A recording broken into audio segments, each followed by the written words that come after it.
pour être dans les meilleures conditions possibles, tu éteins ta télé, tu éteins ta radio et tu branches ton casque si tu en as un.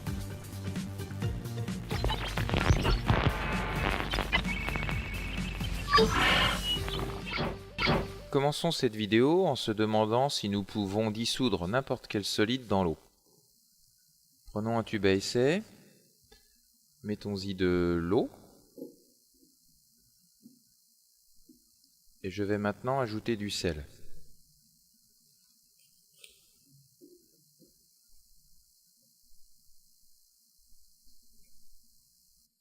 Le sel ne se dissout pas instantanément, et pour accélérer sa dissolution, nous pouvons agiter. Vous pouvez observer que le sel s'est bien dissous, ce n'est pas une surprise, a priori vous le saviez déjà. Prenons un deuxième tube à essai, versons-y de l'eau,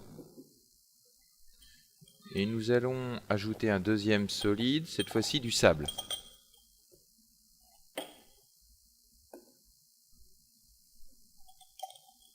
Donc on verse le sable dans le tube à essai. Comme vous pouvez l'observer, il n'est pas dissous. On va donc agiter comme pour le sel. Donc vous observez qu'après agitation, le sable ne s'est pas dissous. Alors vous devez retenir que sur des périodes courtes ou moyennes, le sable ne se dissout pas dans l'eau. Sur des périodes longues, plusieurs décennies, plusieurs siècles, le sable se dissout dans l'eau, c'est ainsi que l'eau s'enrichit en sels minéraux. Maintenant, reprenons le tube qui contient le sel dissous. Posons-nous la question si nous pouvons dissoudre n'importe quelle quantité de sel dans ce tube.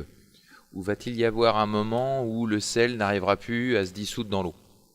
Alors je rajoute du sel et j'agite à nouveau.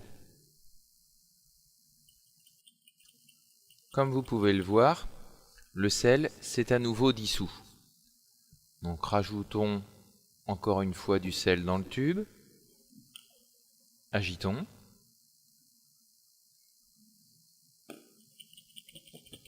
Et cette fois-ci, après une longue agitation, je l'ai coupé pour raccourcir la vidéo, vous observez qu'il reste du sel non dissous au fond du tube. Donc j'ai atteint ce qu'on appelle ici une saturation. Tout le sel que je rajouterai dans le tube se déposera au fond sans se dissoudre, malgré une agitation énergique. Donc nous allons faire un petit point vocabulaire. Nous avons dissous du sel dans l'eau à travers cette vidéo. Donc le solide qu'on dissout dans le liquide est le soluté, ici le sel. Le liquide qui dissout le soluté est le solvant, ici l'eau du robinet. Et le mélange des deux, du sel et de l'eau ou du soluté et du solvant, s'appelle la solution. Ici, c'est l'eau salée.